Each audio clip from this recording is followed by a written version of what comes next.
Shalom saudara, senang bisa bertemu kembali dengan saudara, dan saya berdoa supaya saudara semuanya dalam keadaan sehat dan damai sejahtera, dilindungi oleh Tuhan kita. Saudara, hari ini saya memberikan tema khotbah, Will I Survive Another Day? Apakah saya bisa bertahan satu hari lagi?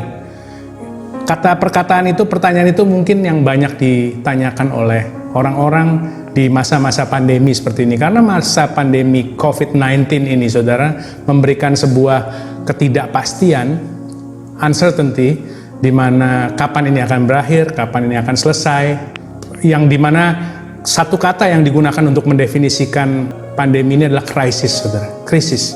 Dimulai daripada krisis kesehatan, pada saat virus itu berkembang, akhirnya manusia tidak boleh beraktivitas secara normal. Lalu menuju kepada krisis ekonomi di mana bisnis semuanya pada melambat, sehingga seperti kita ketahui bisnis tidak bisa berjalan seperti sedia kala. Lalu tahap yang ketiga adalah krisis keuangan, di mana banyak orang yang sudah mulai struggle atau sudah mulai berusaha untuk memenuhi kebutuhan keuangannya hari demi hari, saudara. Sehingga apa yang dikatakan dalam doa Bapa kami, Tuhan Yesus mengajarkan kepada kita dalam Matius 6 ayat 11, berikanlah kami pada hari ini makanan kami yang secukupnya. Banyak sekali dimaknai oleh banyak orang akhir-akhir ini, saudara. Karena kita akhir-akhir ini berusaha untuk hidup dan quote and quote dipaksa untuk hidup dengan 50% daripada penghasilan atau bahkan kurang, saudara. Sehingga banyak yang struggle banyak yang berupaya berjuang untuk dapat memenuhi kebutuhan sehari-hari. Bahkan banyak orang yang sudah mulai menggunakan tabungan mereka untuk berusaha survive atau berusaha bertahan di masa-masa pandemi seperti ini, saudara. Nah, saudara, Tuhan tidak membawa saudara berjalan jauh sampai saat ini hanya untuk meninggalkan saudara. Saudara, mari kita baca dalam Pengkhotbah 3 ayat 1. Untuk segala sesuatu ada masanya, untuk segala sesuatu di bawah langit ini ada waktunya. Saudara, ingatlah bahwa ini hanya sebuah musim. Ini hanya sementara, ini hanya adalah sebuah musim. Jadi musim ini bukan permanen, musim ini hanya sementara. Jangan pernah kita semua tergoda untuk membuat solusi atau keputusan yang permanen untuk sebuah musim yang sementara, saudara. Sama seperti corona ini. Pada saatnya ia akan berlalu, pada saatnya ia akan selesai. Pengharapan di dalam kehidupan kita itu akan membuat kita stand firm, kita akan menjadi kuat untuk kita tidak terombang-ambingkan oleh kondisi atau keadaan apapun yang terjadi di sekitar kita. Saudara pasti kenal dengan kata-kata putus asa. Jikalau saudara mendengar kata-kata putus asa, apa yang saudara bayangkan? Apa yang saudara visualisasikan pada saat saudara mendengar kata-kata putus asa? Mungkin yang ada dalam pikiran saudara adalah gambaran orang yang sedang murung, duduk menyendiri, atau rasanya ingin menghilang atau mengakhiri saja. Putus asa, asa di dalam Kamus Besar Bahasa Indonesia itu adalah harap. Sehingga orang yang sedang putus asa itu adalah orang yang putus pengharapan, saudara.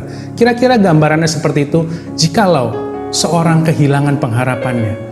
Dan terkadang putus pengharapan itu akan menggoda daripada saudara untuk membuat keputusan yang permanen untuk musim yang sementara ini.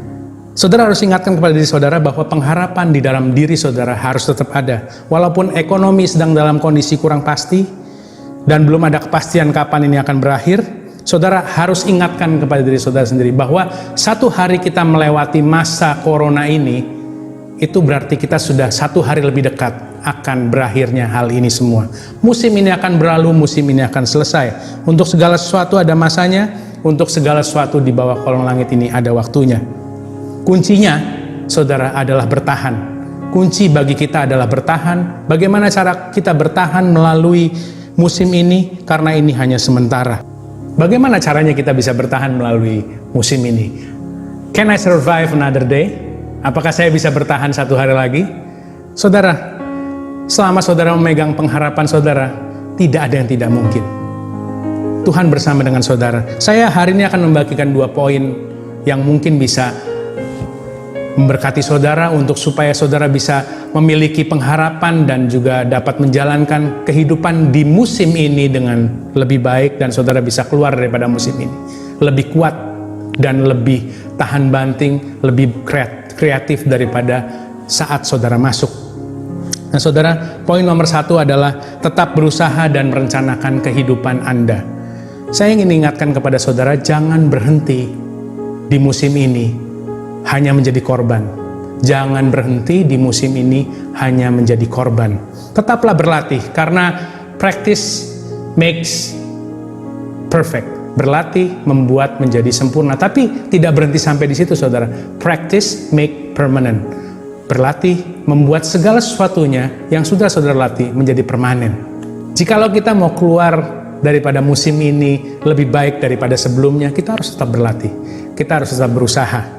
Karena apapun yang saudara lakukan di musim ini untuk bertahan, untuk survive, itu akan menjadi kunci sukses saudara di musim yang berikutnya. Apapun yang saudara lakukan di musim ini untuk survive, itu akan menjadi kunci sukses saudara di musim selanjutnya. Poin nomor 2 saudara, itu adalah don't be afraid and experience your God.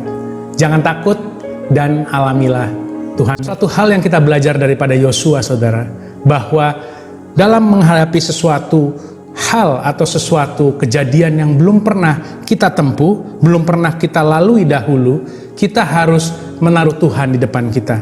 Tuhan harus berjalan di depan saudara. Suatu pelajaran yang sangat baik yang bisa kita petik dari Yosua dan bangsa Israel, bahwa Tuhan harus berjalan di depan saudara melalui musim ini. Melalui musim pandemi COVID-19 ini, Tuhan harus berjalan di depan saudara. Ketidakpastian itu adalah kesempatan buat Tuhan untuk menunjukkan otoritasnya di dalam kehidupan kita.